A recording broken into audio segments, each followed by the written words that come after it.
Welcome to a Pulp Event podcast, brought to you by the PulpNet, your link to the online world of the pulp magazines, for over 20 years, online at thepulp.net. In this Pulp Event podcast, Rich Harvey, editor at Bold Venture Press, discusses A Century of Zorro. Zorro first appeared in the serialized novel, The Curse of Capistrano, in the pages of the Pulp magazine, All Story Weekly, during August and September 1919. The talk was recorded on August 15, 2019, at PulpFest 2019, in Pittsburgh, Pennsylvania. Zorro is 100. He first debuted in 1919 on August 9th, just a week ago, in the All Story magazine. And people have speculated that he was inspired by characters that preceded him, like the Scarlet Pimpernel. Some people have speculated that he in turn has inspired characters like Batman, although we know now that Batman was largely ripped off from The Shadow, thanks to Tony Tolan and Will Murray. But his whole scenario in Milo does sound like the prototype for basically every masked vigilante of the 20th century. He's a dandified Don who reads poetry and plays music.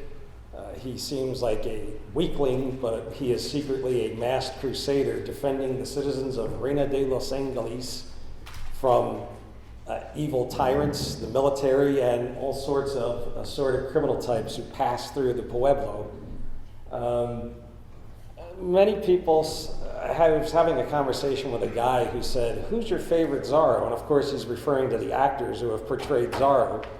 He in turn said, "It seems like every generation has its own favorite Zorro, but often they are not referring to Johnston McCulley, the author of The Curse of Capistrano, because Douglas Fairbanks Sr.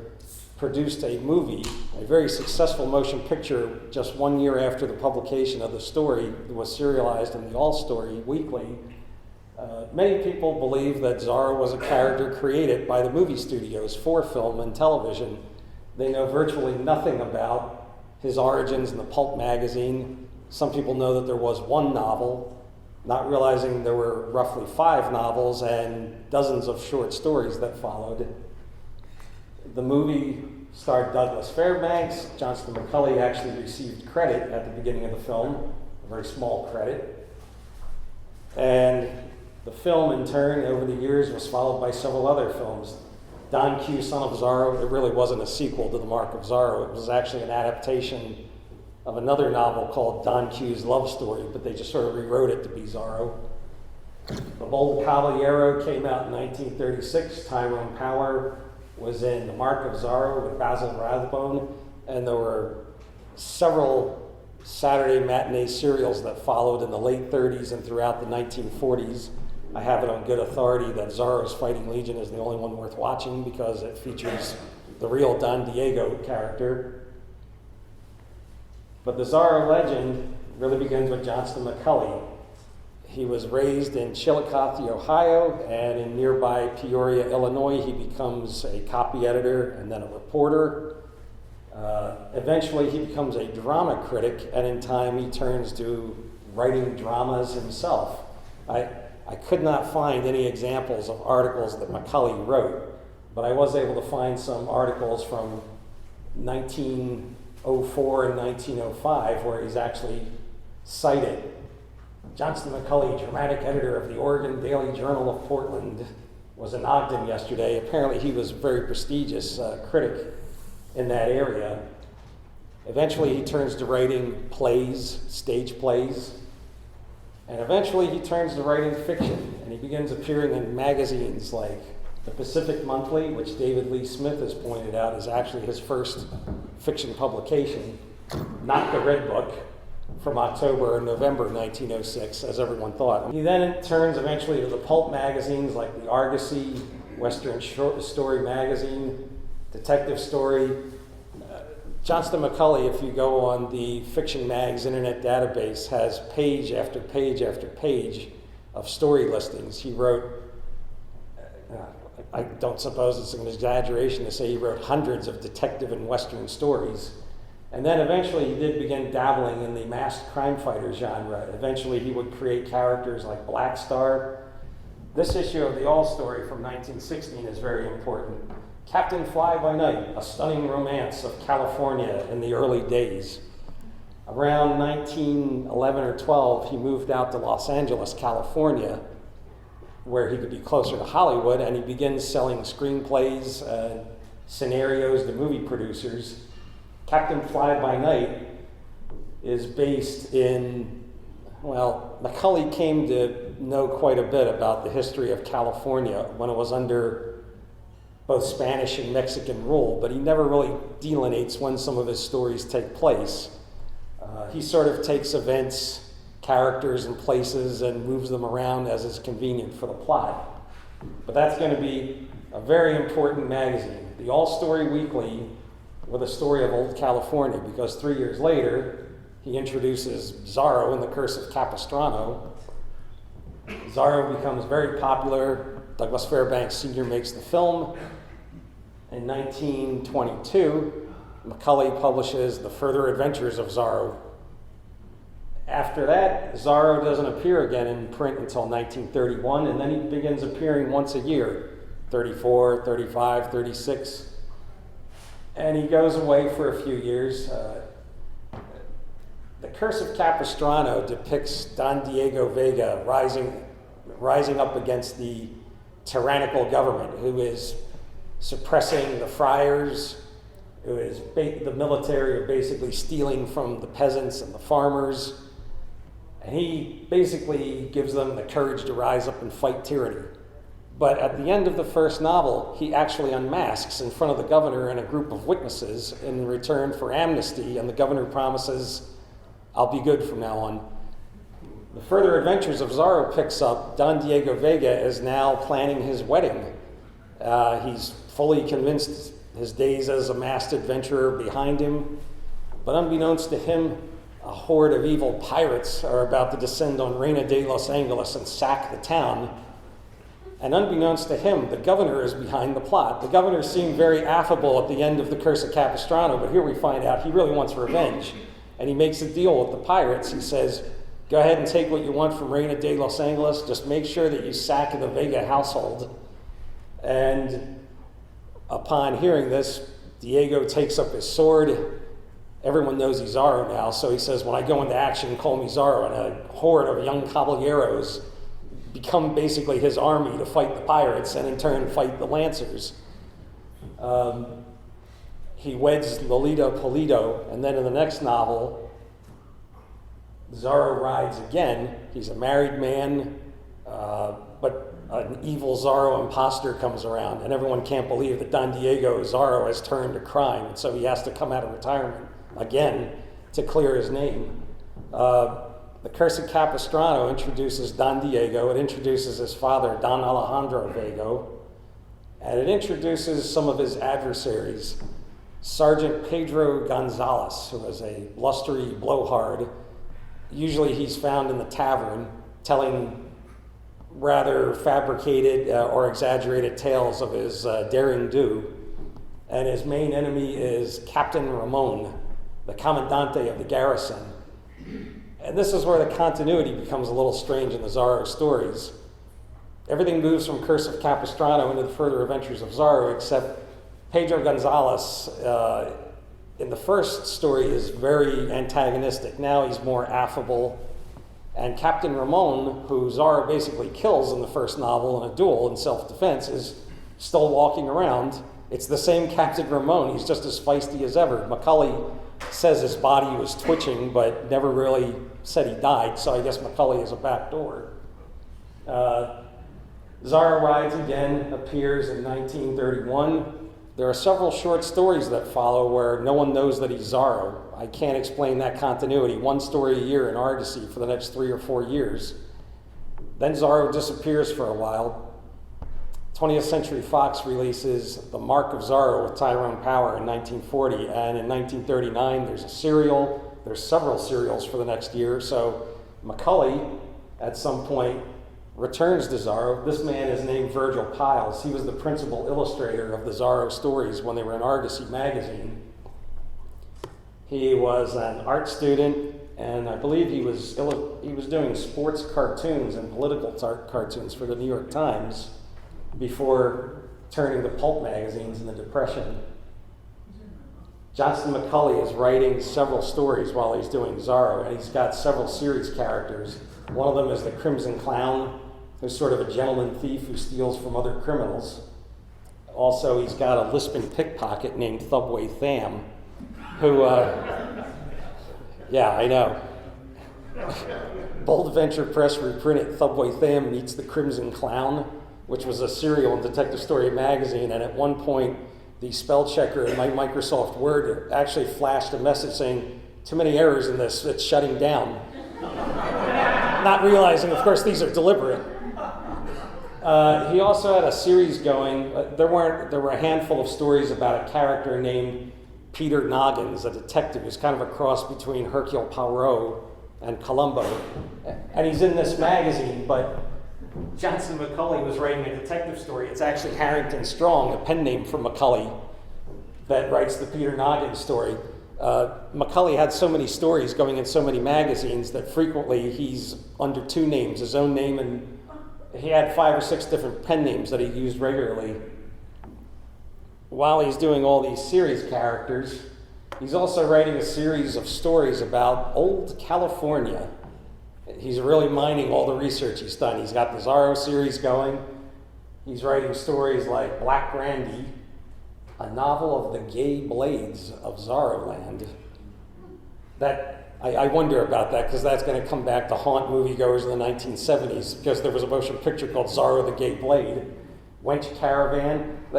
I didn't realize that was Virgil Piles that actually illustrated that cover. And that original artwork is on sale in the dealer room this weekend. I believe Doug and Debbie Ellis have it. Now, I'm going to take a moment just to flip through my index cards and try and get back up to speed. Old California, really got ahead of myself. McCulley's next Zorro story is in 1941, a year after The Mark of Zorro is in theaters. And this is going to be Zorro's final appearance in Argosy. This time, a lot of people have begun to forget that Don Diego is California. I noticed a lot of the characters in the Zorro series very conveniently get amnesia so that McCulley can start over. Lolita Polito has died, his wife, and now Don Diego is in a terrible lethargy, and Don Alejandro wishes he would take up the mantle of Zorro again. And then some young woman and her husband are being blackmailed by some scoundrel, so Zorro takes up his blade to fight them once again. That was serialized over 5 issues. And again, that's Virgil Pyle illustrating, I believe. After this, Argosy magazine the following year was purchased by Popular Publications. I don't know if that had anything to do with this being his last appearance, but 3 years later, Zorro now debuts in West magazine. McCulley would go on to write 52 stories of Zorro, and these aren't just stories, this is a genuine series. He refines everything down to a point. Everyone in California doesn't know that he's Zorro anymore, except for 3 people: his father, Don Alejandro, Fray Felipe, the monk at one of the Spanish missions that he confides in, and his manservant, Bernardo. Bernardo begins as a person who cannot hear or speak, and he's portrayed as not being all that intelligent. In the second Zorro novel, he's smarter and he can hear, but he still can't speak. In The Sign of Zorro, he's gotten to the point where he's brought himself to the point where he can speak haltingly a little bit. But when the West series begin, he's back to being mute. But he's still deaf. And this is going to become one of the plot points 12 years later. Television is in its infancy in 1945. 12 years later, Zorro is going to be the subject of a major television series on the ABC network.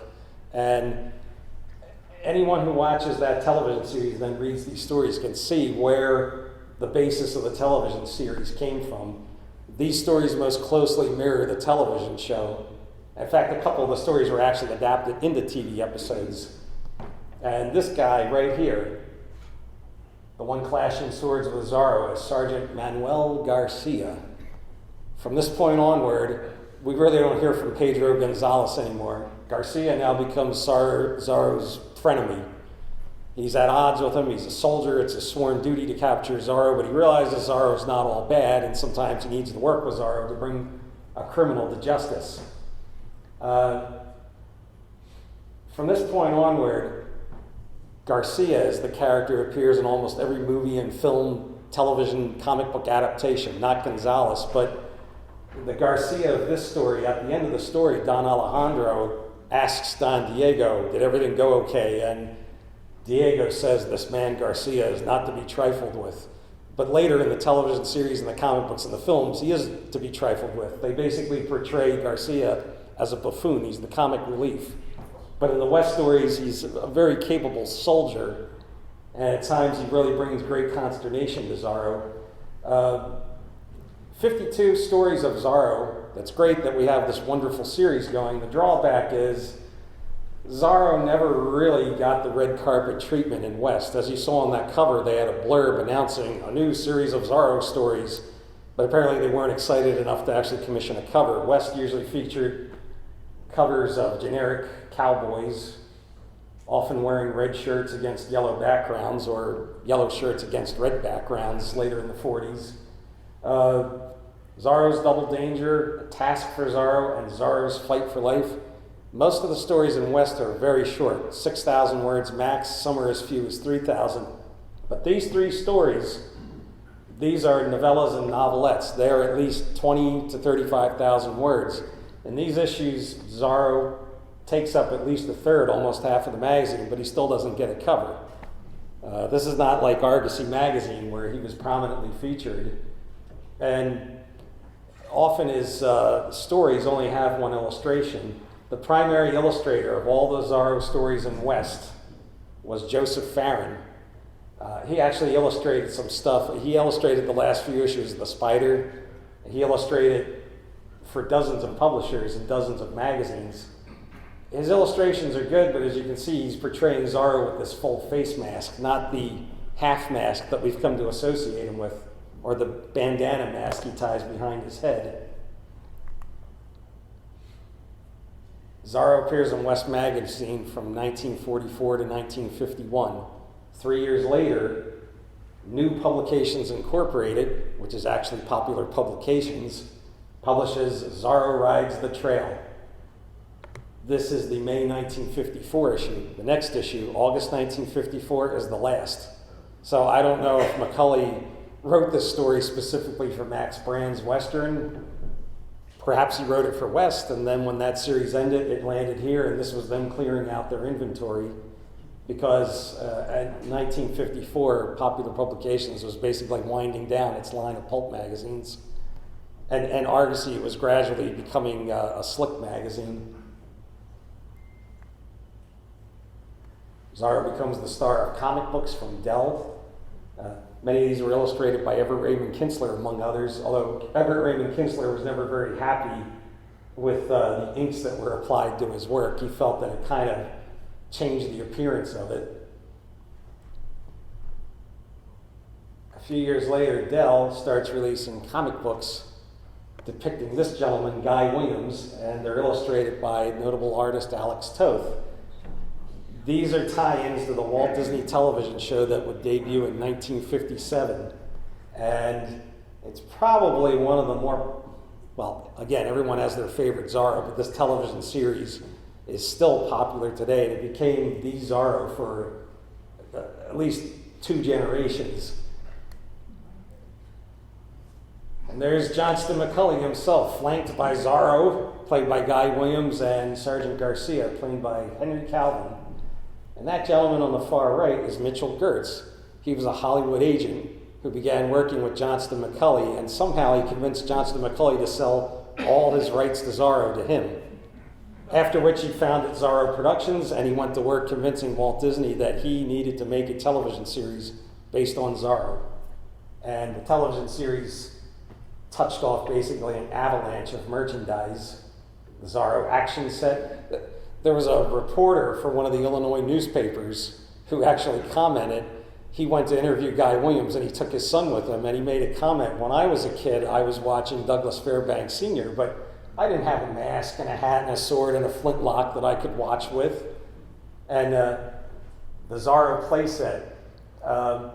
This company made several play sets, but Zorro was kind of unique because while they made war sets and Western sets, the Zorro play set had to have special characters for the Lancers and that cross sash they wore.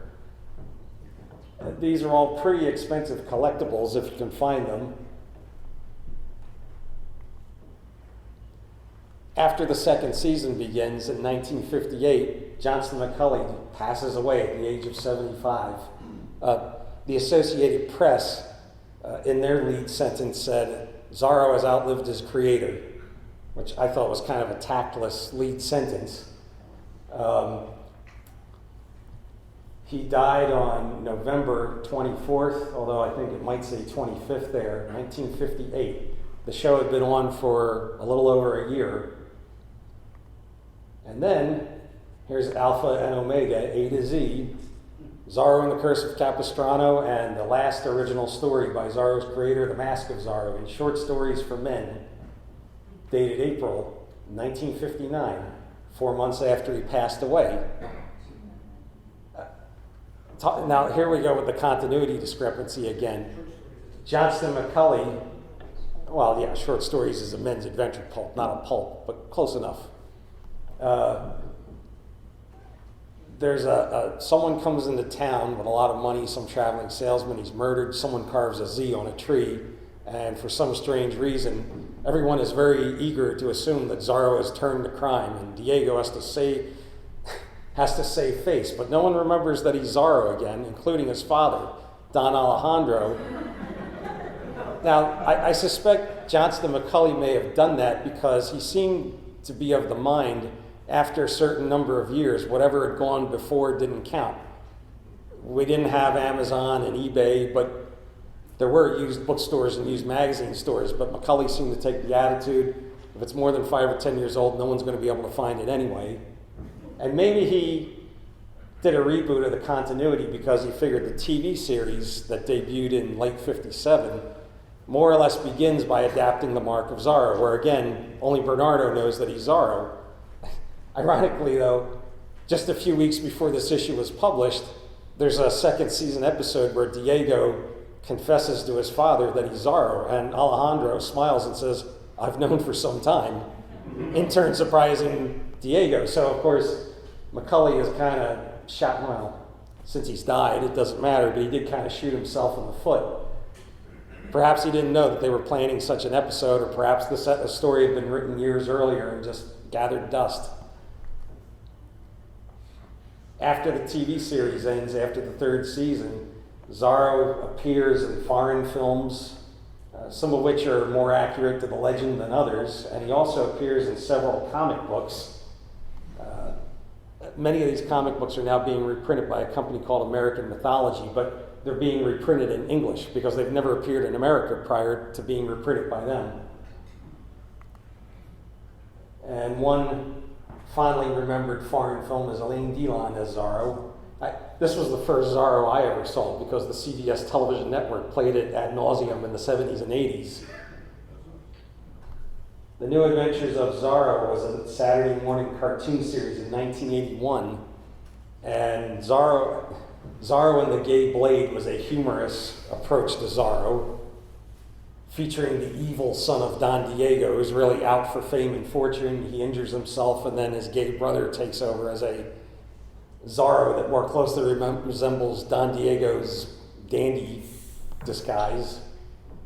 In that respect, Don Diego kind of resembles Clark Kent. He's so meek, no one assumes that he's really the heroic Zorro. Then a situation comedy, probably inspired by Zorro and the Gay Blade, appears on the CBS television network in 1983. It runs for 5 weeks, and it's canceled. Zorro debuts again in 1990 as a television series. Filmed in Madrid and starring Duncan Rager, a former Olympic ice skater, as Zorro. The actor Henry Darrow did the voice of Zorro in the Saturday morning cartoon, and when Guy Williams, the actor from the 1950 series, could not take the part because his health was failing, Henry Darrow became the older Don Diego, training his son to be the new Zorro. And then, in this television series, Ephraim Zimbalist Jr. was Don Alejandro for the first season. When he couldn't continue, Henry Darrow moved over here and became Zorro's father. So he had a sort of a little Zorro trifecta going. And then, of course, later around the late 1990s, Antonio Banderas and Anthony Hopkins star in The Mask of Zorro, which is the same premise. Again, Banderas' character is not his son, but it's the older Don Diego training someone new to take over the Zorro mantle. And Skull and Crossbones was a novel based on the movie continuity of Banderas and Hopkins. Forge Books put out 2 or 3 brand new Zorro novels with artwork by Julie Bell. Don McGregor began writing comic books for Topps, and he also did a Zorro comic strip for 2 years. The launch of that was a graphic novel, a 2-parter, called Zorro versus Dracula, which became quite popular. And then Isabel Allende, in the mid-2000s, her novel was published. It's not really a Zorro novel. A more accurate title would be Don Diego. It's Diego in Spain training to become a swordsman. And it's more of a coming-of-age story. If you like that sort of thing, you may love it. If you're a Zorro fan and you're expecting action and comedy, you're not going to get it. And today, here's a news story by Peter David, Zorro and the Little Devil, published by Bold Venture Press.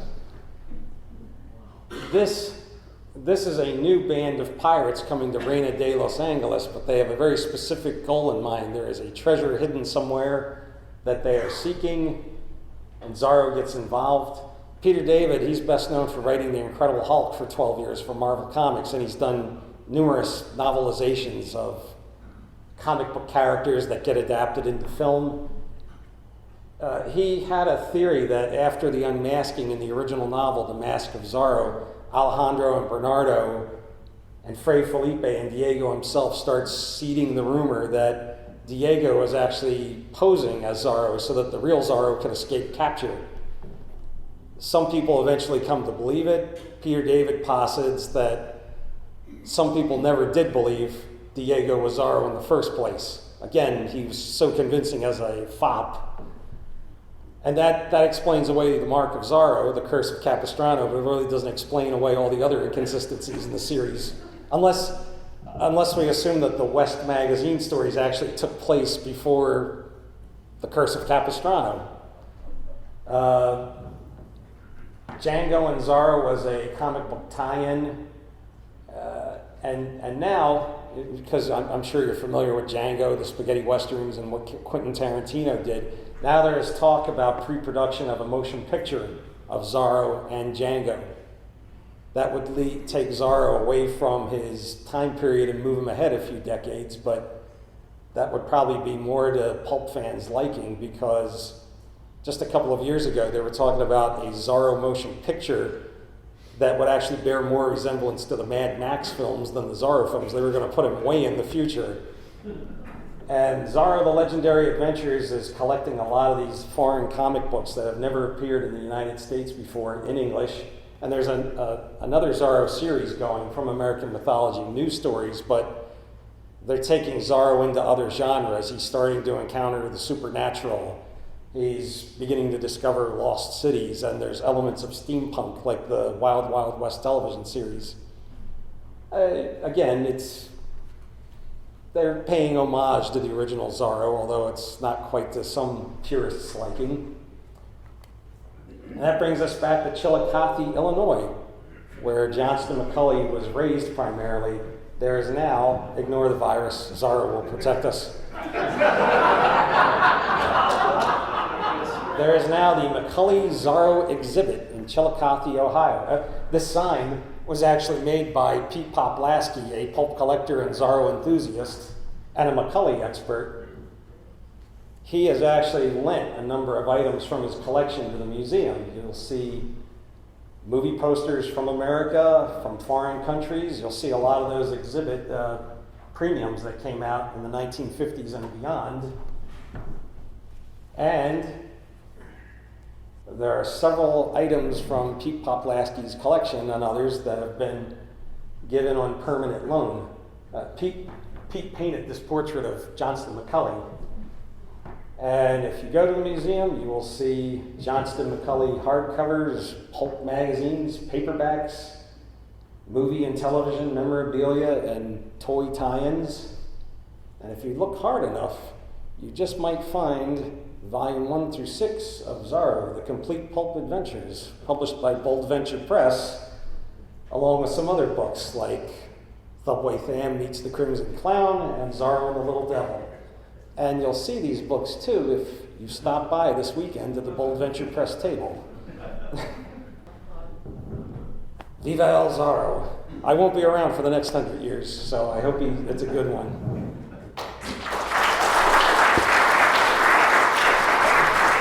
How much time?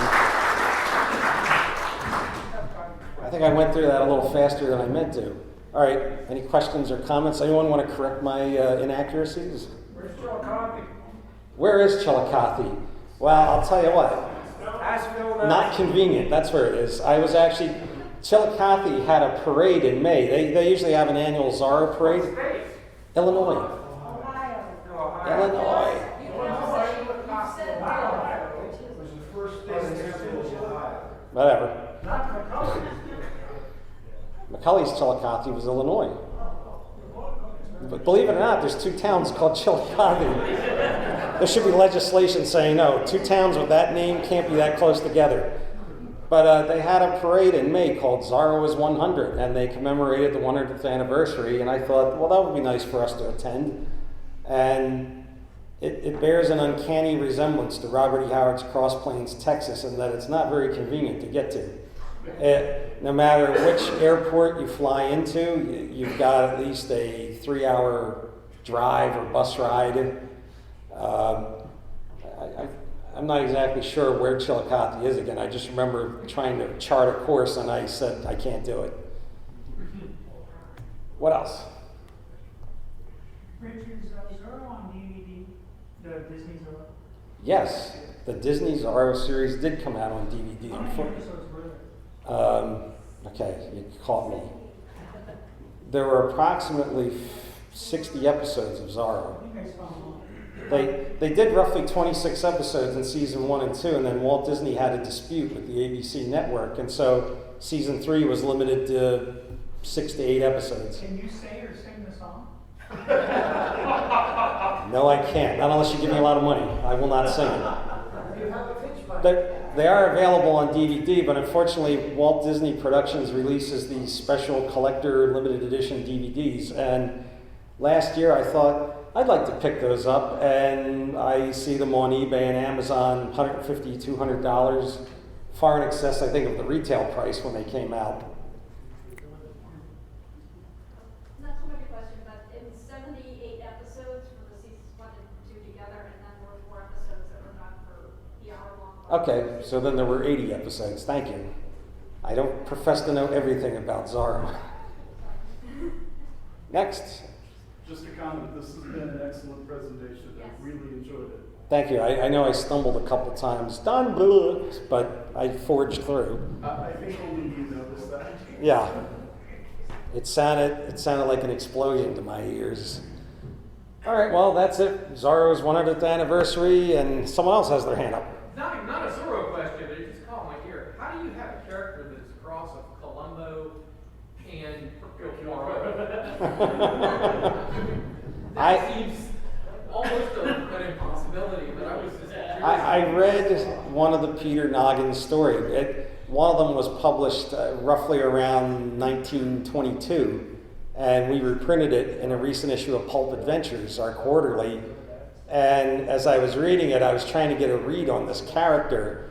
Sometimes he seems to bumble along, and then other times he seems very persnickety in the things he does. And I'm not sure if all the other Peter Noggin stories are like that, or maybe if the character is more consistent. I wouldn't put it past Johnston McCulley, like many pulp writers, to realize the editors want another Peter Noggin story, so maybe he just took an existing story and started rewriting it. And sometimes when they do that, the rewrite is not always 100% successful. you say, I think it's pretty well regarded that Davy Crockett was the greatest fad in American history, pop culture-wise. Wouldn't you say Zorro was number 2 for baby boomers? Michelle Nolan says Davy Crockett was probably the number 1 fad in television in the 50s. Is Zorro number 2? I think you can make a serious argument that maybe Zorro and the Lone Ranger are arm wrestling for the number 2 spot. But yeah, Davy Crockett was easily number 1. I just remember one fellow said that a retailer, they were selling all those Davy Crockett coon hats, I had one. and they could not keep them in stock. And then he said literally one day, none of them sold. And after that, none of them sold ever again. My first grade class had every single student came to school one day with every girl and boy came with a Davy Crockett coonskin cap on. Everyone. I can see people wearing the cap. I think Zorro is a little more difficult, although I'm sure in like grade schools all across America, people were probably writing Z's on the wall, much to the chagrin of a teacher. Teacher didn't know what it was. Anybody else? You. Has there ever been a facsimile reprint of the first Zorro pulp? To the best, I know that your company. yeah, to the best of my knowledge, I don't know. Brian Brown did one. Okay, Brian Brown, John DeWalt says, did a facsimile of the All Story with the Curse of Capistrano, and I know that Tom Roberts, Black Dog Press, he did a facsimile of the All Story that featured the further adventures of Zorro. So now you've got another book to look for. You're next. No, you're next. And then he's next. I had 2 questions. All right. First, what was the situation with the novels by D.J. Arneson? How did those come about? And why did Arneson get credit instead of McCulley for that? I'm not sure about those. I really don't know much about those novels. DJ Artisan, I think I've heard that name before. Is that those Forge things? Yeah, Forge. There were 3 of them. Well, I assume they just made a deal with Zorro Productions. I mean, the blurbs on the cover say a new Zorro novel. And I think there's supposed to be an agreement in place that everything Zorro related that appears is supposed to bear that credit, created by Johnston McCulley. But yeah, I heard something about that, how someone got credit over McCulley at one point.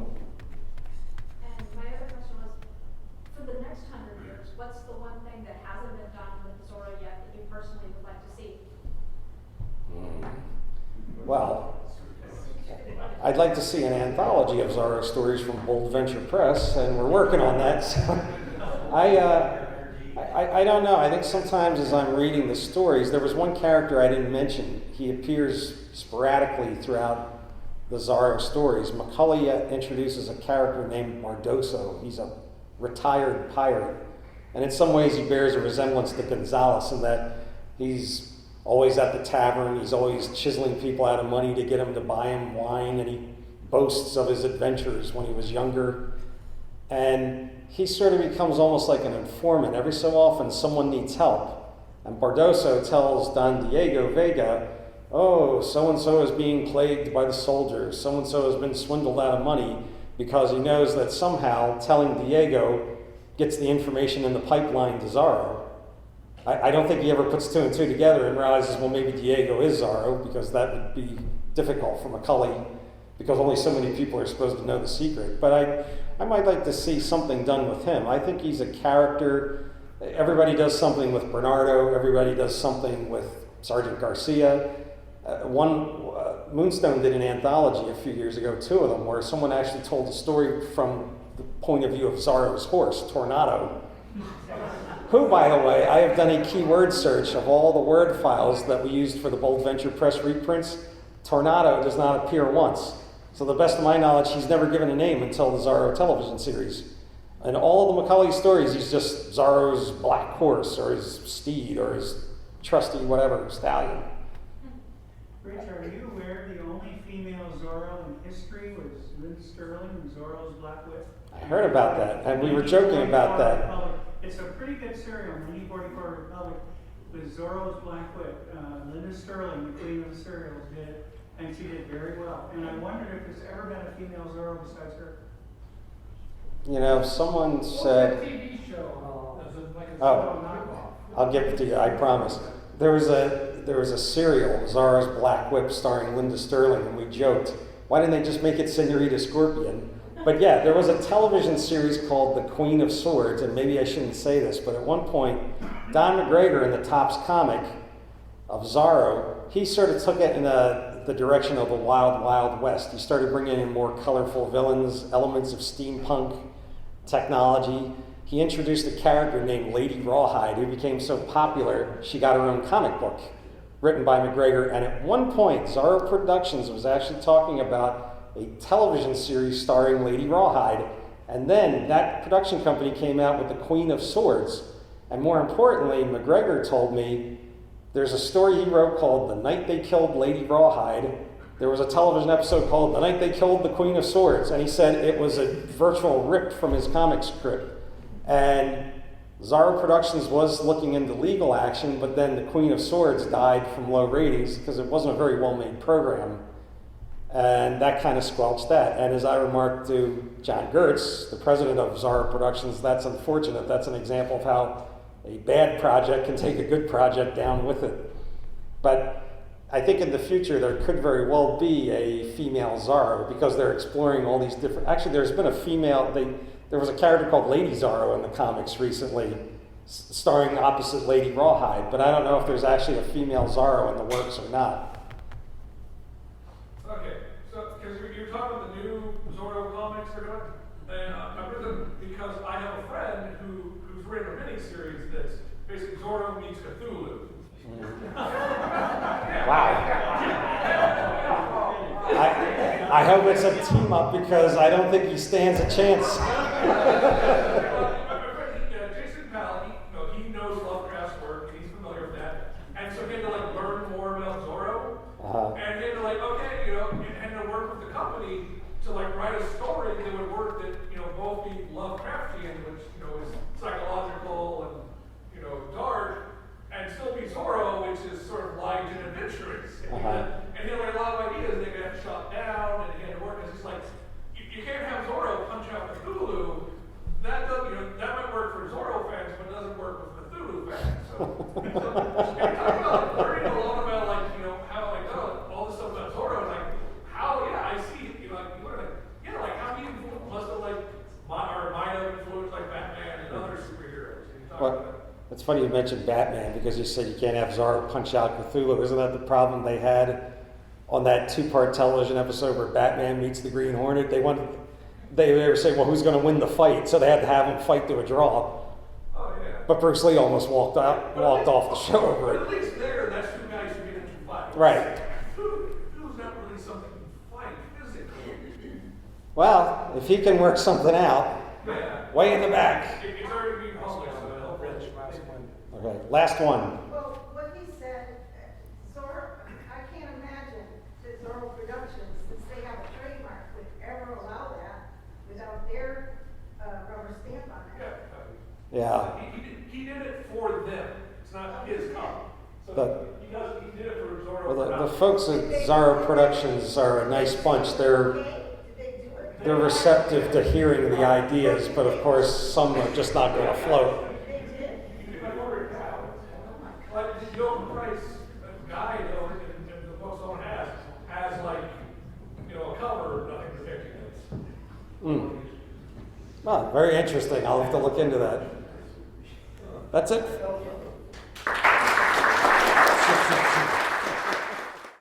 You've been listening to a Pulp Event podcast, brought to you by the Pulp Net, your link to the online world of the pulp magazines, for over 20 years. Please visit us online at thepulp.net. Thank you for listening, and keep reading the pulps. The Pulp Event podcast is copyright 2019.